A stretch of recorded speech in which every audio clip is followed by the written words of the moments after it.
जो ये सवाल है ये बहुत डिफिकल्ट सवाल नहीं, बट इस सवाल को करने के लिए ना आपके पास अप्रोच बढ़िया होनी चाहिए। What is the approach? Approach का मतलब ये होता है कि यार जिस दिन मैं ले रहा हूं, जो मैं सोच रहा हूं, क्या क्वेश्चन में इतना ही हो सकता है, इसके अलावा कुछ नहीं हो सकता? This is the approach. Okay, तो अप्रोच समझा। अब एक सवाल है जो करना चाहिए हमें। आपके सामने सवाल ये है कि दो कहीं ना कहीं दो सर्कल हैं आपके सामने, और इन दो सर्कलों को करने का तरीका क्या? उन्होंने पूछा कि भैया हमें एंगल ये वाला बताओ। आपको कौन सा एंगल बताना है? बी वाला जो एंगल है, जो एंगल आपका बी वाला है ना, दैट इज द आंसर। कि भाई मुझे एंगल बी वाला बताओ, कैसे निकालोगे?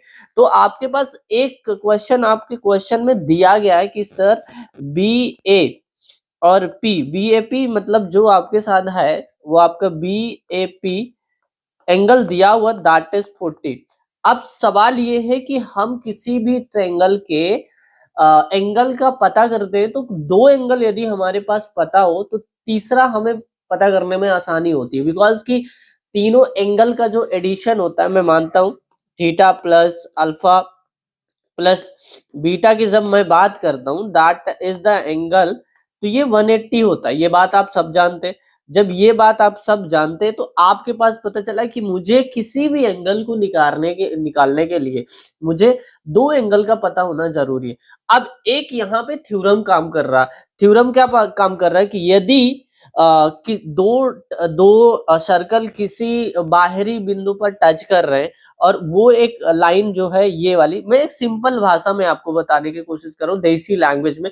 इसको डिफिकल्ट नहीं करेंगे कि यार हम एक उस लैंग्वेज में बात करें मैथमेटिकल में, तो आपका डिफिकल्टीज बहुत सारी हो जाएंगी। तो डिफिकल्टीज को हम फॉलो नहीं करेंगे, हम अपनी देसी भाषा में समझने की कोशिश करेंगे। यदि कोई दो ट्रायंगल है, यदि कोई दो सर्कल है और वो कहीं ना कहीं दोनों एक दूसरे को टच कर रहे हैं, और उनके मिलाने के लिए उनके और बाहरी में एक लाइन खींच दी जाए, तो जो एंगल होगा जहां पे दोनों एंगल जो दोनों सर्कल टच कर रहे हैं, दैट इज द जो लाइन होगा वो क्या बनेगा? 90 डिग्री का।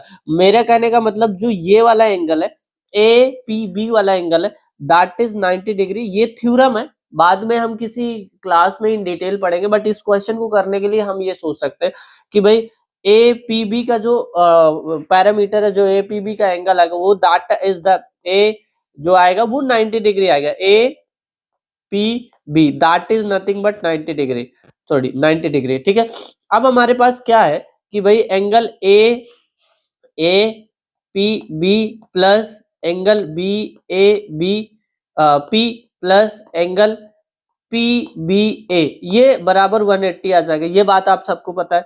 अब ये 40 डिग्री है, प्लस ये 90 डिग्री हो गया, प्लस में ये पी बी ए बराबर 180। अब ये 9 23 आ गया, तो ए पी बी ए की जो वैल्यू आ जाएगी वो दैट इज 50। और यही आपका आंसर है। आपको पसंद आया, subscribe the channel, hit the bell icon.